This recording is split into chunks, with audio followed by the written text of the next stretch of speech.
Hello dear students, कैसे हैं आप लोग। मैं अजीत तिवारी आप सब लोगों का GS by ATS Hindi YouTube channel में बहुत बहुत स्वागत करता हूं।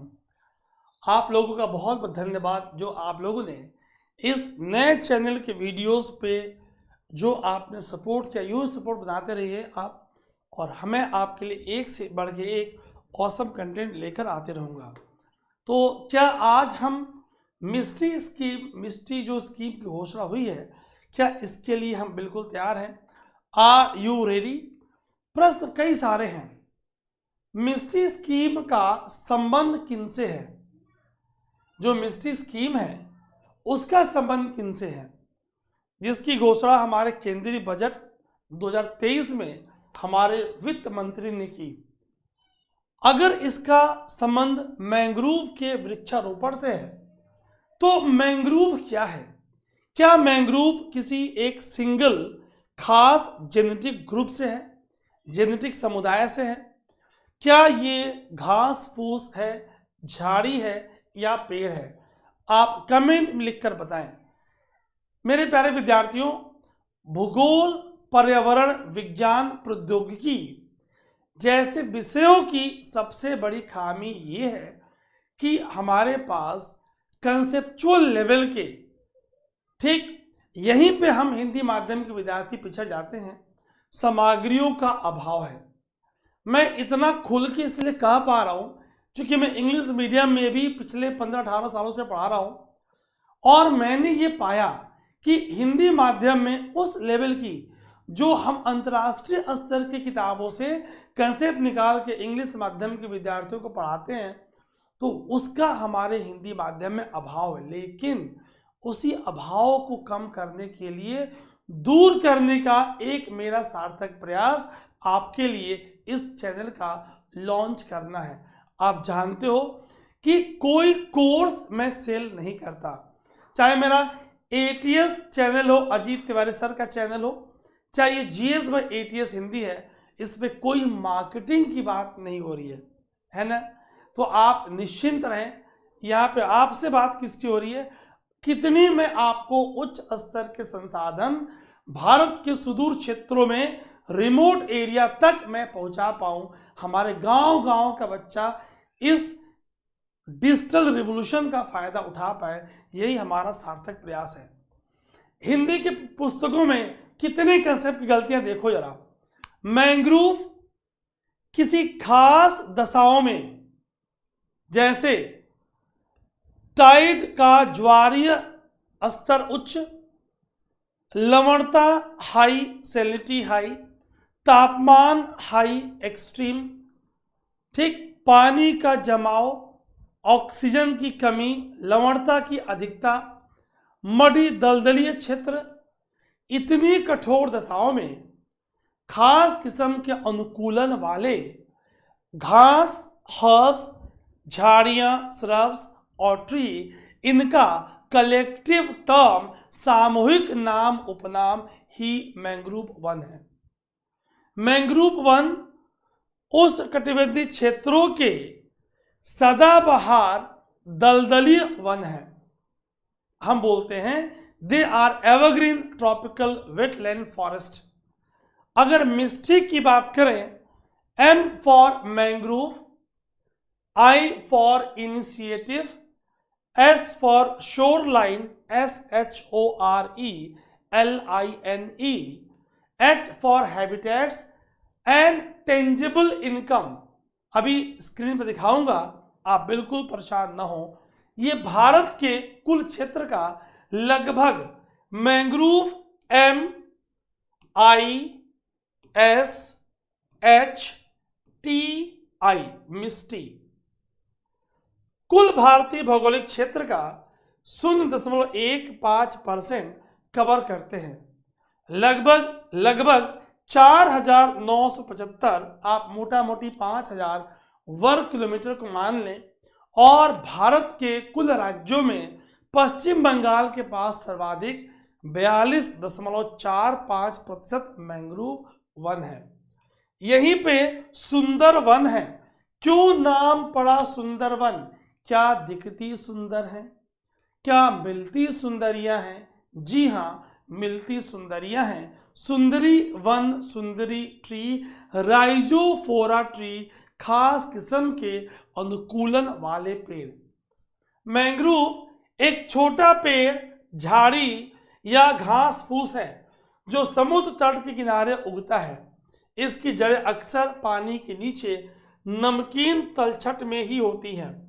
मैंग्रोव शब्द दलदल में पेड़ों और झाड़ियों को संदर्भित करता है। मैंग्रोव फूल वाले पेड़ हैं जो राइजोफोरा, एकेंथेसी, लिथ्रेसी, कॉम्ब्रेटेसी और एरिकेसी, ये कुछ वनस्पतिक परिवारों के नाम हैं। इन परिवारों से ये वन संबंधित हैं। कौन कौन सी? अगर पश्चिम बंगाल की बात करें तो राइजोफोरेसी वहां काफी चर्चित और मशहूर है। इसकी विशेषता है, ये लवणीय वातावरण में, क्योंकि पत्तियों के ऊपर सॉल्ट ग्लैंड होती हैं और ये अधिक सॉल्ट को पत्तियों के सतह पे उत्सर्जित कर देती हैं। इनका ये एक्सक्रीटरी मैकेनिज्म है, उत्सर्जन का इनका माध्यम है। ये उच्च नमक, कम ऑक्सीजन, क्योंकि इनके पास खास किस्म की जड़ होती है जो चीरती हुई मृदा को ऊपर आती है। श्वसन वाली जड़ें, न्यूमेटोफोर का कोई संबंध मृदा से जल और पोषक तत्वों के अवशोषण में नहीं है। इनका योगदान क्या है? एयरेशन, एयर का लेना, ऑक्सीजन की कमी को पूरा करना, सांस लेने वाली जड़ें। तो न्यूमेटोफोर के कारण ये कम ऑक्सीजन के माहौल में भी ये रह पाती हैं। किसी भी पौधे के भूमिगत ऊतक को श्वसन के लिए ऑक्सीजन की आवश्यकता होती है, लेकिन मैंग्रोव वातावरण में मिट्टी में ऑक्सीजन सीमित या शून्य होती है। इसलिए मैंग्रोव जड़ प्रणाली वातावरण से ऑक्सीजन को अवशोषित करते हैं और ऐसे जड़ों को न्यूमेटोफोर कहते हैं। भारत के तटीय राज्य, केंद्र शासित प्रदेश गुजरात, दादरा नगर हवेली, दमन दीव, महाराष्ट्र, गोवा, कर्नाटका, केरला, तमिलनाडु, आंध्र प्रदेश, उड़ीसा, वेस्ट बंगाल, इनके पास मैंग्रोव वनस्पतियां हैं। ठीक, इस उद्देश्य के लिए मैंग्रोव की जड़ें आम पौधों से अलग होती है, जिसे ब्रीदिंग रूट्स या न्यूमेटोफोर्स कहा जाता है। इसी की बात मैं आपसे कर रहा था। इसमें कई छिद्र होते हैं जिनके माध्यम से ऑक्सीजन ये लेती हैं। चरम स्थितियों में उत्तरजीविता, जड़ें पानी में डूबे रहने के कारण मैंग्रोव के पेड़ गर्म, कीचड़ युक्त, नमकीन परिस्थितियों में पनपते हैं, जिसमें दूसरे पौधे जीवित नहीं रह पाते। मतलब जितने हमारे विद्यार्थी सिविल सेवा की तैयारी कर रहे हैं, उनको अपनी झेलन शक्ति मैंग्रोव वनस्पतियों की तरह बढ़ानी होगी। इनकी पत्तियों पे वैक्स, मोम युक्त होती हैं, ताकि पानी के जमाव के कारण और पानी में अधिक लवणता के कारण अगर ये जल को अवशोषित प्रॉपर तरीके से न कर पाए तो भी ये अपने ट्रांसपिरेशन के दर को कम करके कठोर दशाओं में अपना जीवन यापन कर पाए। बहुत इंपॉर्टेंट है। आइए आगे और समझते हैं। पत्तियों पर मोम का लेप जल को अपने अंदर अवशोषित रखता है और वाष्पीकरण को कम करता है। बड़ी अजीब सी दशा विवियोपोरस या विविपेरी। आमतौर पे क्या हो रहा है? पेड़ों से फल पकने के बाद टपकते हैं, फल सड़ते हैं, बीज फूटता है, अंकुरित होता है, पौधा निकलता है। यहां चूंकि पेड़ों से अगर फल टपकेंगे तो समुद्री धाराएं, ज्वार, टाइड्स, करेंट्स उन्हें बहाकर पानी में ले जाएंगी। तो इन फलों के पास इतना समय नहीं है कि फल सड़े, बीज अंकुरित हो। तो ये रेडीमेड पेड़ों पे फल लगे होंगे तभी बीजों का अंकुरण हो जाएगा। इसे बोलते हैं विविपेरी। ठीक, बीज मूल वृक्ष से जुड़े रहते हुए अंकुरित हो जाते हैं और एक बार अंकुरित होने के बाद अंकुर बढ़ने लगते हैं। परिपक्व अंकुर पानी में गिर जाता है और किसी अलग स्थान पर पहुंचकर ठोस जमीन में जड़ें जमा लेता है ना मजे की बात। कितनी अच्छी इसकी दशाएं हैं। मैंग्रोव केवल उष्णकटिबंधीय या उपोष्णकटिबंधीय अक्षांशों के भीतर लगभग 30 डिग्री उत्तरी और दक्षिणी आर्द्रता युक्त तट रेखाओं के साथ पाए जाते हैं, क्योंकि वे बेहद कम तापमान का सामना नहीं कर सकते। नमकीन मिट्टी समुद्र के तटों पर वहां भी जड़ जमा सकते हैं। जहां ज्वार उच्च हो, जहां ज्वार हाई हो, वहां भी कठोर दशाओं में ये उग जाते हैं। अतः समुद्री जंतुओं के लिए ये उनका हॉनीमून स्पॉट है, ब्रीडिंग ग्राउंड है। समुद्री जंतु आएंगे, ब्रीड करेंगे, बच्चे पैदा करेंगे और वापस पानी में लौट जाएंगे। इसीलिए समुद्री जैव विविधता के संरक्षण हेतु, प्रवालों के संरक्षण हेतु मैंग्रोवों का संरक्षण करना अति आवश्यक है। वायुमंडल से ये कार्बन डाइऑक्साइड लेंगे और कार्बन सिंक की तरह बर्ताव करेंगे। वैश्विक मैंग्रोव कवर की बात करें तो दुनिया के कुल मैंग्रोव कवर में 1,50,000 वर्ग किलोमीटर है। एशिया में दुनिया भर में मैंग्रोव की सबसे बड़ी संख्या है।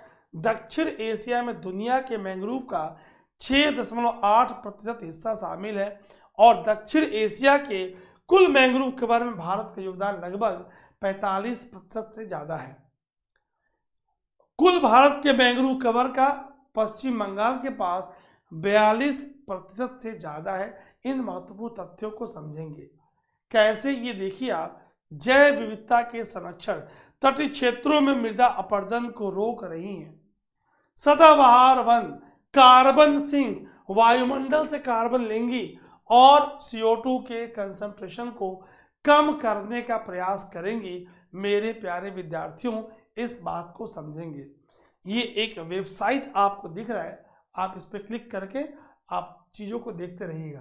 क्लियर? आइए और समझते हैं। भारत वन स्थिति रिपोर्ट के आधार पे भारत में मैंग्रोव कवर लगभग 5,000 वर्ग किलोमीटर 4,975, जो देश के कुल भौगोलिक क्षेत्र का 0.15% है। कुल मैंग्रोव क्षेत्र पश्चिम बंगाल में सर्वाधिक है। इसके बाद गुजरात और अंडमान निकोबार द्वीप समूह में है। लेकिन पश्चिम बंगाल में सुंदरवन यूनेस्को की विश्व धरोहर स्थल के रूप में सूचीबद्ध है और सुंदरवन के बाद भीतरकनिका उड़ीसा का द्वितीय बड़ा मैंग्रोव क्षेत्र है। जो सिंगल कॉन्टिन्यूअस की बात करें तो Sundarban royal Bengal tiger, Ganga dolphin, है ना, एस्चुरिन मगरमच्छों के लिए चर्चित है। भीतरकनिका दूसरा सबसे बड़ा मैंग्रोव उड़ीसा के भीतरकनिका में स्थित है, जो ब्राह्मणी और वैतरणी नदी के 2 नदी डेल्टाओं द्वारा बनाया गया है। सबसे महत्वपूर्ण यहीं पे रामसर साइट में से एक है। भारत में अब कुल 75 रामसर स्थल सूचीबद्ध हो चुके हैं। इस पे जल्दी ही वीडियो में आपके लिए लेकर आने वाला हूं। इतने बैकग्राउंड के साथ अब देखिए, मैंग्रोव मिस्ट्री प्रोग्राम इनकी वृक्षारोपण के लिए बनाई गई है ताकि हम मैंग्रोव की कवरेज बढ़ा पाए, जो अभी मात्र 0.15% है। ठीक, तो जितने मैंग्रोव कवर हम बढ़ाएंगे, फंडिंग मनरेगा और कैंपा फंड, ये 2 फंड इसके मुख्य स्रोत होंगे। ये हमें ध्यान रखना है। मैंग्रोव लवणता में, भारतीय मैंग्रोव लवणता में वृद्धि, ऑक्सीजन की कमी और दैनिक ज्वारीय सैलाब जैसी सीमाओं का सामना कर रहे हैं। मैंग्रोव मिस्ट्री समुद्र तट के किनारे मैंग्रोव वन की रक्षा करेगी। और बंगाल में हम बात कर चुके हैं, मिस्ट्री का शब्द अर्थ मीठा होता है, यानी समुद्र जंतुओं के लिए कुछ मीठी बातें होंगी, कुछ बेहतर होगा।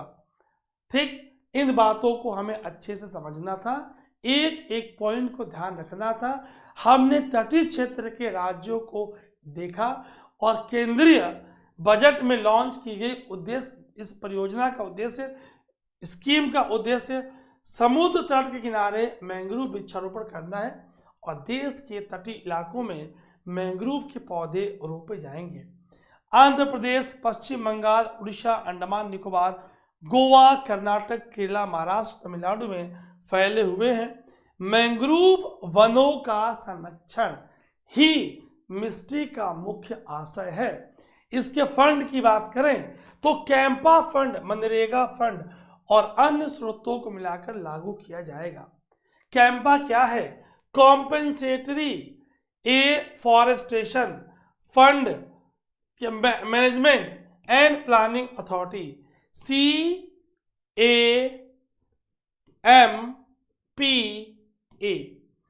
क्षतिपूरक वनीकरण कोष प्रबंधन और योजना प्राधिकरण, इसकी स्थापना देश में वनीकरण की गतिविधियों को बढ़ाने के लिए किया गया। मनरेगा महात्मा गांधी राष्ट्रीय ग्रामीण रोजगार गारंटी योजना है। 2005 के मनरेगा अधिनियम के तहत लॉन्च किया गया था, जिसमें रोजगार की गारंटी की बात यूपीए 1 के दौरान की गई थी, याद है। तो हमें मैंग्रोवों का संरक्षण करना है, समुद्री जैव विविधता को बढ़ाना है, कार्बन सिंक के रूप में कार्य करना है, जलवायु परिवर्तन से लड़ना है और टूरिज्म सेक्टर को, इकोसिस्टम सर्विसेज को बढ़ावा देना है ना, भूमंडलीय तापन के प्रभाव को कम करना है। ये सारे हमने पॉइंट्स को समराइज किया है। किसी भी सहायता के लिए आप हमसे जुड़ सकते हैं। हमने हाल ही में एक व्हाट्सएप की ब्रॉडकास्ट ग्रुप लॉन्च की है। अगर आप हमसे जुड़ना चाहते हैं तो इस नंबर पे अपना नाम और डिटेल, किस राज्य से हैं, किस भाषा में आपकी तैयारी हो रही है, अटेम्प्ट किस वर्ष आपको देना है और है ना, आप इस ऐसी ऑप्शनल क्या है आपके, ऐसी बातों की जानकारी भेजेंगे, टीम आपसे संपर्क स्थापित करेगी, ठीक। और फिर आप कोई सहायता के लिए हमसे निःशुल्क संपर्क स्थापित कर सकते हैं। अपना खूब ध्यान रखेंगे। आपका बहुत बहुत धन्यवाद। मिलते हैं कल एक और इम्पॉर्टेंट टॉपिक के साथ। तब तक के लिए आपका बहुत बहुत धन्यवाद। जय हिंद, जय भारत।